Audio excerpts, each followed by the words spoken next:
नमस्कार, आप सभी का बहुत बहुत स्वागत है एक बार फिर से आपके अपने YouTube चैनल पर। बड़ी खबरें लेकर आए हैं, बिग ब्रेकिंग न्यूज।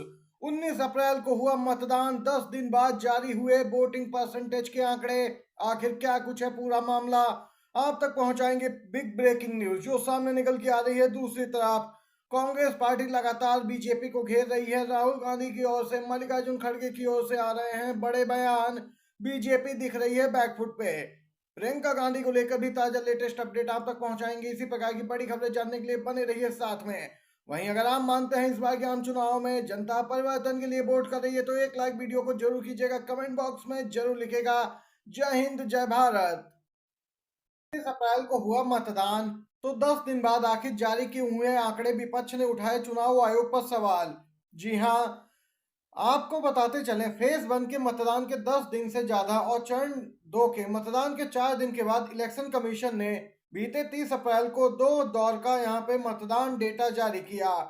पहले चरण में 66.14 और दूसरे चरण में 66.7% मतदान दिखाया। वहीं वोटिंग के डेटा में हुई देरी को लेकर विपक्ष लगातार यहां पे सवाल खड़े कर रहा है। यहाँ पे पूछा जा रहा है कि आखिर चुनाव आयोग ने इतना समय आंकड़े जारी करने में क्यों लगा दिया, बल्कि यह तो अगले दिन ही जारी कर देने चाहिए थे।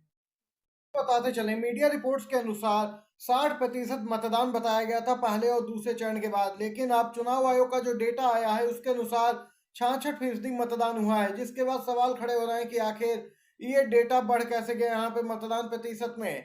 क्योंकि मतदान प्रतिशत में गिरावट सीधे तौर पर बीजेपी की चिंताएं बढ़ा रहा था और 6% का मतदान यहाँ पे जो बढ़ा है उसको लेकर विपक्ष सवाल खड़े कर रहा है कि आखिर या तो मीडिया रिपोर्ट्स गलत थी या फिर चुनाव आयोग के आंकड़े गलत हैं और आखिर 10 दिन का समय क्यों लगा।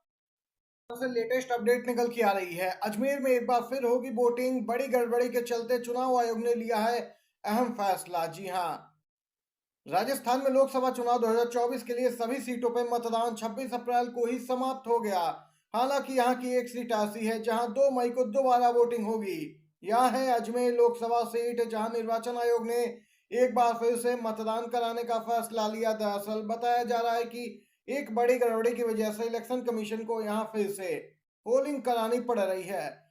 गौरतलब है, अजमेर लोकसभा क्षेत्र के नामसी गांव में एक पोलिंग बूथ पर मतदान केंद्र 195 का रजिस्टर कहीं गुम हो गया। वहीं आपको बताते चलें, दूसरे चरण के मतदान के बाद जब कर्मी ईवीएम को जमा करने जा रहे थे तब इस बूथ से संबंधित कागज और सामान खो गए। यही वजह है कि अब यहां दोबारा चुनाव होंगे। बूथ पे यहाँ पे कुल 753 मतदाता हैं जो अपने मत का दोबारा से यहाँ पे उपयोग करेंगे। आप सभी को जानकारी के लिए बताते चलें, राजस्थान की कुल 25 लोकसभा सीटों के लिए यहाँ पे 2 चरणों में मतदान पूरा हुआ। पहले चरण यानी 19 अप्रैल को 12 सीटों पे और 26 अप्रैल को यहाँ 13 सीटों पे वोटिंग पूरी हुई। इस प्रकार राजस्थान की सभी सीटों पे चुनाव हो गए हैं। एक और अपडेट आ रही है, रायबरेली लोकसभा सीट को लेकर आ रही है ताजा अपडेट। नामांकन में 2 दिन बचे, राहुल गांधी के चुनाव लड़ने पर अब तक सस्पेंस बरकरार है। जी हां, उत्तर प्रदेश के चर्चित लोकसभा क्षेत्र अमेठी रायबरेली में नामांकन की अवधि खत्म होने में 2 दिन का समय बचा है, लेकिन कांग्रेस की तरफ से उम्मीदवारों को लेकर अब भी तस्वीर साफ नहीं है। पिछले कई दिनों से इसको लेकर अटकलें जारी हैं कि इन दोनों सीट से राहुल प्रियंका चुनाव लड़ सकते हैं। हालांकि सूत्रों के हवाले से ये खबर है कि प्रियंका गांधी तो चुनाव नहीं लड़ेंगी, वहां केवल प्रचार करेंगी। कांग्रेस कार्यकर्ताओं का धरना जारी है अमेठी में। अमेठी लोकसभा सीट से उम्मीदवार के रूप में गांधी परिवार के सदस्य के नाम की घोषणा न होने से नाराज कांग्रेस कार्यकर्ताओं ने गौरीगंज में केंद्रीय कार्यालय में धरना शुरू कर दिया। सूत्रों का कहना है पार्टी अमेठी रायबरेली से उम्मीदवारों के नाम पर निर्णय लेने में जल्द ही यहाँ पे घोषणा करने वाली है और इससे पहले ही कांग्रेसी कार्यकर्ता मैदान में उतर आए राहुल के चुनाव लड़ने की मांग कर रहे हैं अमेठी से। आप सभी को बताते चले, इस समय एक मामला प्रज्वल रेवन्ना का बहुत ही गरमाया है। एक तरफ वह जर्मनी भाग गया है, एनडीए उम्मीदवार था जिसका प्रधानमंत्री ने कर्नाटक में प्रचार भी किया था। पूर्व प्रधानमंत्री का पोता प्रज्वल रेवन्ना इस समय जर्मनी भाग गया है। दूसरी तरफ कर्नाटक सरकार ने उसके खिलाफ एसआईटी जांच की यहाँ पे सिफारिश कर दी है। दूसरी तरफ deputy CM DK Shiv Kumar ने घेरा है केंद्र सरकार को। Deputy CM DK Shiv Kumar बोले, अमित शाह बताएं प्रज्वल रेवन्ना को देश से भागने में किसने मदद की, क्योंकि एयरपोर्ट तो केंद्र सरकार के अधीन आते हैं। वहीं दूसरी तरफ ओवैसी ने भी निशाना साधा, बोले अगर प्रज्वल रेवन्ना की जगह कोई अब्दुल होता तो टीवी चैनल वाले हल्ला कर देते। देख सकते हैं इस मामले को यानी बीजेपी उम्मीदवार की गलतियों को छिपाने का हर प्रयास किया जा रहा है। अब बीजेपी नेताओं की ओर से या गोदी मीडिया इस पर कोई डिबेट नहीं कर रहा, कोई खबर नहीं चला रहा। ये अपडेट कर्नाटक से निकल के आई है। इसी के साथ एक और अपडेट की ओर बढ़ते हैं। अध्यक्ष मल्लिकार्जुन खड़गे ने कर दिया बड़ा दावा, उड़ गई बीजेपी की नींद, हम बहुमत हासिल करने जा रहे हैं, जनता हमारे साथ है। कांग्रेस अध्यक्ष खड़गे का बड़ा बयान, हम बहुमत हासिल करने जा रहे हैं और इस वजह से मोदी हमेशा मंगलसूत्र और मुसलमानों के बारे में बात कर रहे हैं। पहले और दूसरे चरण के मतदान के बाद ही बीजेपी डरी सहमी है, ये जान गए हैं इनके हाथ से सत्ता जा रही है। कलबुर्गी कर्नाटक में एक सभा को संबोधित करते हुए कांग्रेस अध्यक्ष खड़गे ने कहा कि ये चुनाव नरेंद्र मोदी और जनता के बीच है। एक तरफ मोदी है, दूसरी तरफ देश की आम जनता है। कांग्रेस पार्टी की सरकार बनने पे सभी गारंटियां पूरी की जाएंगी। यहाँ पे जबरदस्त तरीके से मल्लिकार्जुन खड़गे ने बीजेपी और प्रधानमंत्री को निशाने पर लिया है। अगर आप भी मल्लिकार्जुन खड़गे की बातों से सहमत हैं, समर्थन करते हैं, तो एक लाइक वीडियो को जरूर कीजिएगा, अपना समर्थन दर्ज करवाइएगा। अगली खबर की ओर बढ़ते हैं।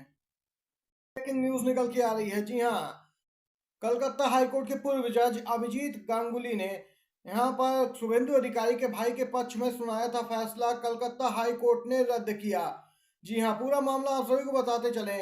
कलकत्ता हाईकोर्ट के यहाँ पे पूर्व जज रहे और भाजपा के सिंबल पर लोकसभा चुनाव लड़ रहे अभिजीत गंगोपाध्याय के उस आदेश को कलकत्ता हाईकोर्ट ने रद्द किया जिसमें उन्होंने पश्चिम बंगाल विधानसभा में नेता प्रतिपक्ष शुभेंदु अधिकारी के बड़े भाई कृष्णेंदु अधिकारी को कथित रूप से परेशान करने के लिए एग्रा उप विभागीय पुलिस अधिकारी पर 5 लाख का जुर्माना लगाया था।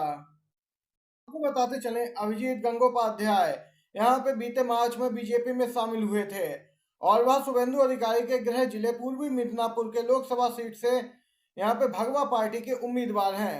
देख सकते हैं किस प्रकार से जज यहाँ पे जो हाई कोर्ट के रहे थे उन्होंने बीजेपी नेताओं के पक्ष में फैसला सुनाया, लेकिन अब उनके जाने के बाद हाई कोर्ट ने उन आदेशों को रद्द कर दिया है। ये ताजा अपडेट निकल के आई है पश्चिम बंगाल से। एक और खबर की ओर चलते हैं।